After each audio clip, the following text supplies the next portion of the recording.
Hello and welcome to the Crochet Business School podcast. I'm Kelly Thomas, the Crochet Profit Queen, and I'm going to show you how you can make a living from your crochet while avoiding the burnout and being able to make what you want and when you want.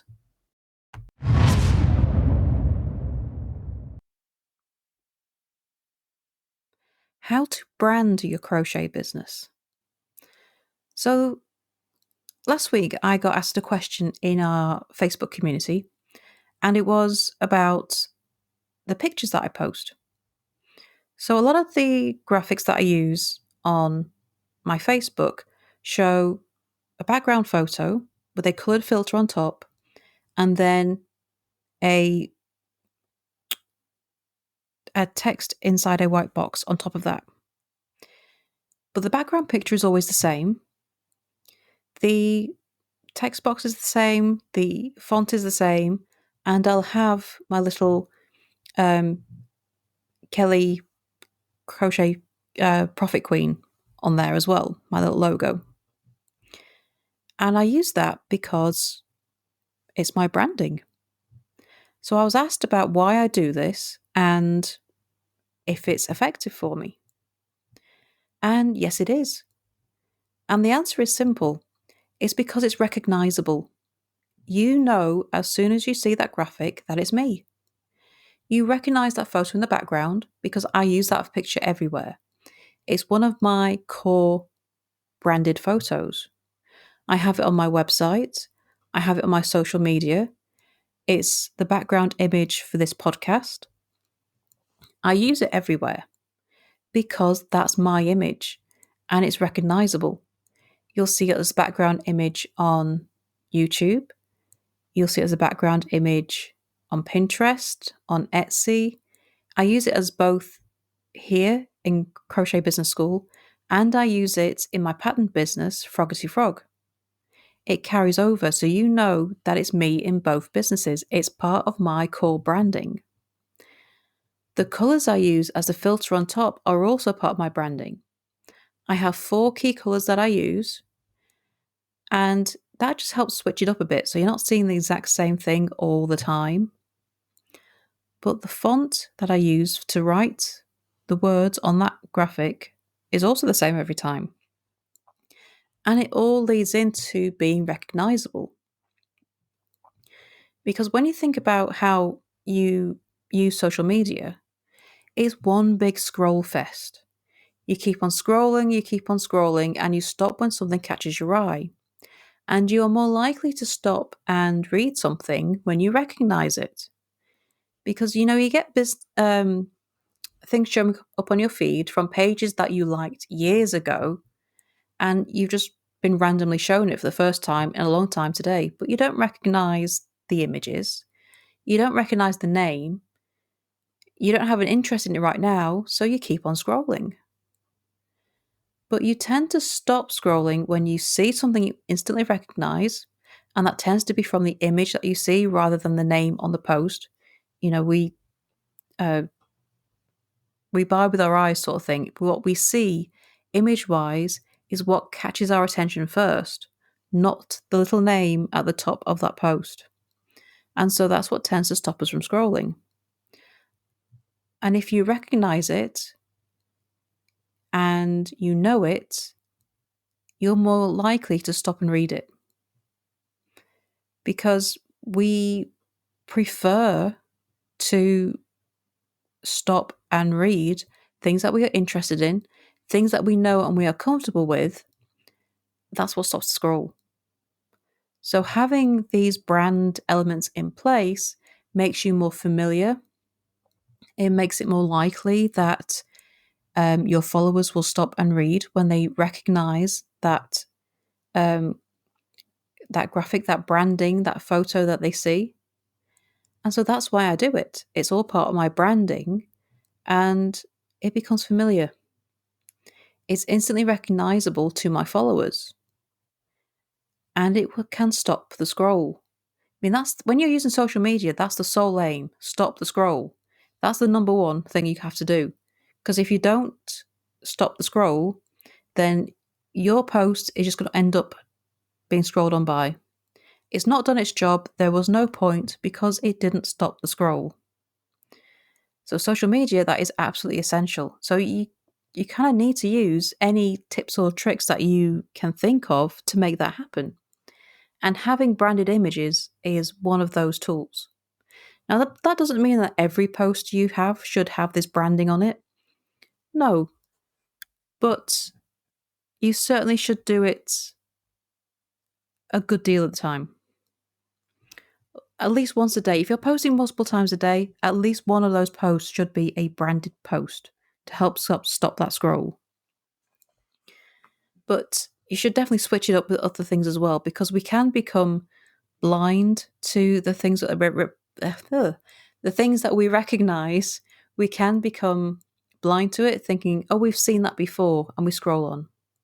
So you don't want that either. So branded posts like that are really good to have as part of your core content, but you should break it up and switch it up with other things as well. But then again, you need to have this going across all your platforms. So I have the same images and the same colors on my website as well. So you instantly recognize it if you click the link and go through. You see the same images, the same colors, and it all goes across my platforms. So it doesn't feel like you're going from one business to a completely different business when you click. It all flows through. For my pattern business, you'll see the same thing.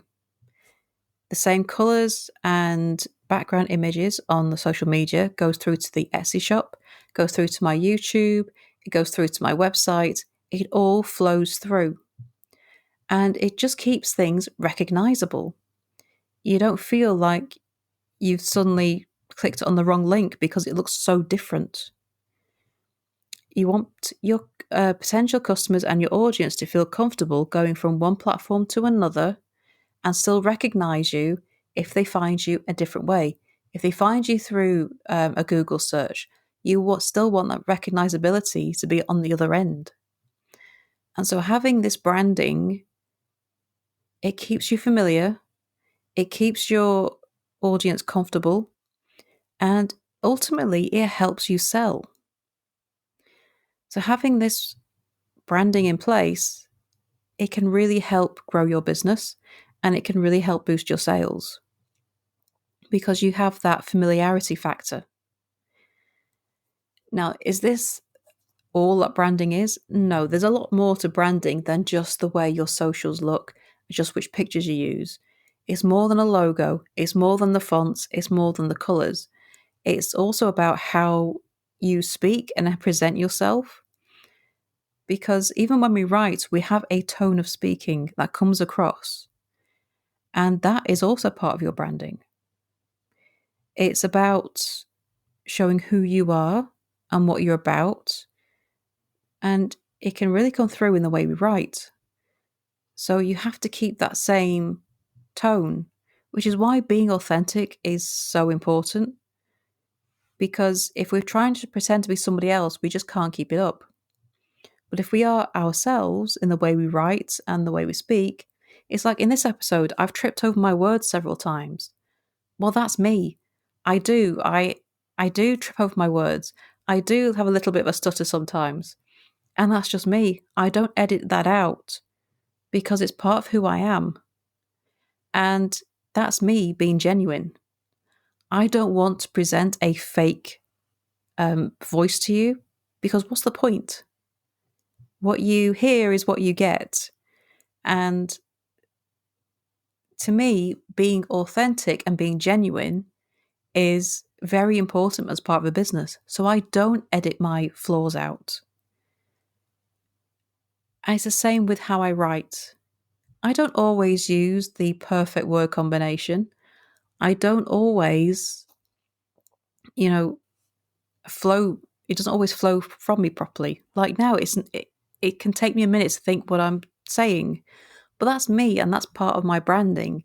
This is what people can expect from me. And this is how I show that. And so it all comes together. how you speak, how you write, the colors in your graphics, the fonts that you use, the background pictures, the logos, all come together to create a brand that is you. And so you have to decide what that is for your crochet business. How do you present yourself? What colors do you use? Are you going to have a main image that you use in different ways? You can put color filters over the top. You can change the transparency. You can blow it up. You can shrink it down. But that main image will remain. How do you use it? How will you present it? If you get all of these things together, you will have your brand. And your customers will get to know it. They'll get to know you. And it will become familiar. And we prefer to interact and buy from the familiar than from complete strangers that we have no knowledge of. And so ultimately, it does help your bottom line. It helps your profits to have this branding in place. So I hope that's given you some food for thought. And as always, if you have any questions, please do come to the Facebook group. The link is in the show notes. And let's know how you brand. What colors do you use? Do you have main images? I would love to know how you do it yourself. So come to the group and tell us, because I'd love to know more. So thank you for listening, and I shall see you next time for the next episode. Bye for now.